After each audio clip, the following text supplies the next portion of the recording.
আল্লাহর ঘরের এই চাদর পরিচিত কিসওয়া নামে।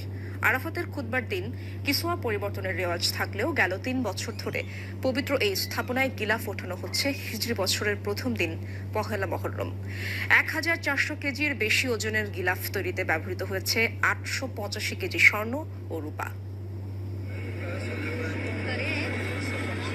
দক্ষ হাতে আল্লাহর ঘরে পরানো হচ্ছে নতুন চাদর। গেল বছরের মতো এবারও হিজরি নববর্ষে পরিবর্তন করা হলো পবিত্র কাবার গিলাফ। প্রতি বছরই নিয়ম অনুযায়ী পাল্টানো হয় কাবার গিলাফ। আল্লাহর পবিত্র ঘরে পরানো এই চাদর পরিচিত কিসওয়া নামে, যা মূলত বিশেষ ধরনের কালো কাপড়। এবারের কিসওয়া তৈরিতে সময় লেগেছে প্রায় ১১ মাস। বুধবার বাদ আসর সরানো হয় কাবার পুরনো গিলাফ।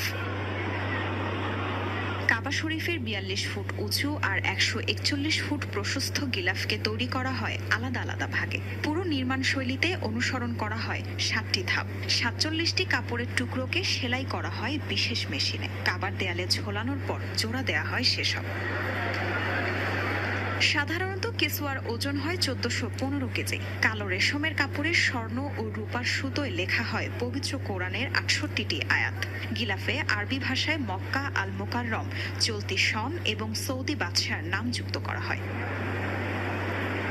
নতুন কিসওয়াতে ব্যবহার করা হয়েছে ৮২৫ কেজি রেশম, ৬০ কেজি রূপা ও ৪১০ কেজি তুলা। সেলাইয়ের জন্য লেগেছে ১২০ কেজি স্বর্ণমণ্ডিত রূপার সুতা। নতুন গিলাফ পরিবর্তনের পর পুরনো গিলাফের বিভিন্ন অংশ মুসলিম দেশ সহ বিভিন্ন জাদুঘরে উপহার হিসেবে পাঠানো হয়। তাসরিয়ান সোবহান, যমুনা নিউজ।